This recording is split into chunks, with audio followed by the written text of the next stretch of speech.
From director Kevin MacDonald comes the new documentary 1-to-1 John and Yoko. This is a documentary about John and Yoko set in 1972, and I'm going to look at this from kind of two different angles.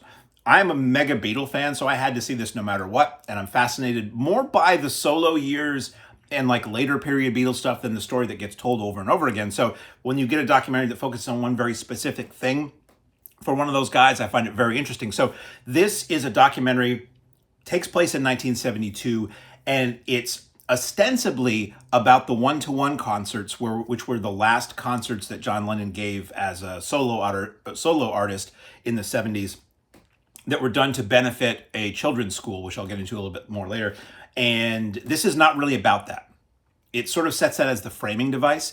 What this is really about is that year in the life of John and Yoko, or roughly that year in the life of John and Yoko, living in an apartment in Greenwich Village, being very into political activism, very much in knee deep with Jerry Rubin and Abby Hoffman and people like that, and what was going on in the country at that time, what was going on with them at that time, how they reacted to it, how they were involved with it, how that involvement impacted them, and this concert. If you're a Beatle fan like me, and you heard only a little bit about it, you know what the 1-to-1 thing is, you saw the clips, you're like, it's a documentary about how this concert came to be and the preparation for the concert and the rehearsals for the concert, and then it's like the full concert, right? Maybe with some people talking back about it. It's not that. And that's okay, because it does seem that we are going to be getting something like that coming soon. It does seem that Sean Ono Lennon is working on remastering the audio from those concerts and releasing them in full. It sounds like there will be a video of those concerts in full, or at least one of those concerts. This stuff has not come out before. If you're a fan of Beatles like I am in bootlegs, you've got all the audio at least. But that back in 1986, this stuff did get mastered or remastered and released as John Lennon live in New York City. There was an LP, there was a videotape release, there might have been a Laserdisc, there might have been a CD, probably cassette at the time. But this stuff sounds fabulous in the context of this movie, but you only see clips. You only see the songs on occasion. You see one little clip of the rehearsal. You see a little bit about why they do it and a little bit of what else went on in that day, but it's not about the concert. So know that going in and you won't be disappointed. I was a little disappointed. I liked what I got. I think this is a very good documentary. This is a very good documentary for Beatle fans, for people who are interested in U.S. history, people who love music, but it's not about the 1-to-1 concerts.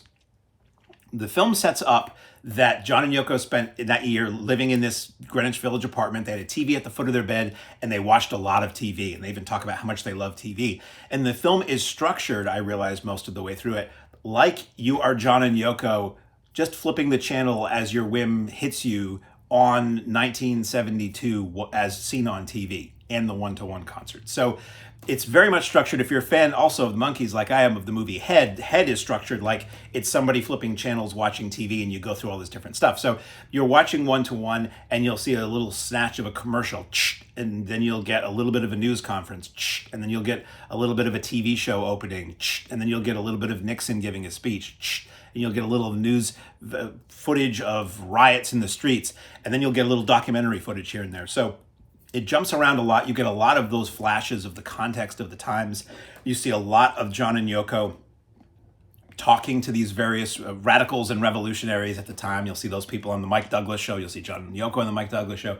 You see clips from the concert, which do look and sound very good. I did feel like the concert footage itself maybe wasn't as sharp as I expected it would be for a remaster. I don't know if it's just the nature of the footage itself, if it's some kind of AI program used to try to make it look good that kind of smooths it out. I don't know. But there were times where I saw this in a normal theater. This is available in IMAX, but like Becoming Led Zeppelin, I don't think there's a real advantage to seeing this in IMAX beyond good sound.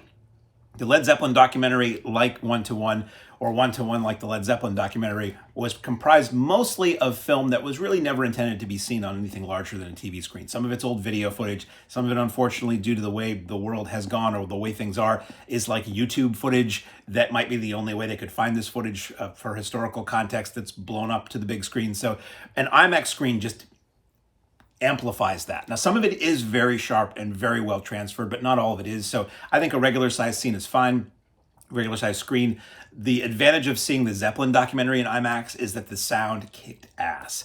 And during the concert sequences, in 1:1. The music kicks ass. So if you can see this in IMAX, probably the opportunity has passed by the time you see me say this. It was a very short window, and there's always some big fluffy blockbuster that is pushing anything that's not a big fluffy blockbuster off IMAX screens. But you can see it in IMAX, the sound is great. I saw it in a local art house theater on an okay sized screen, and the sound was really good.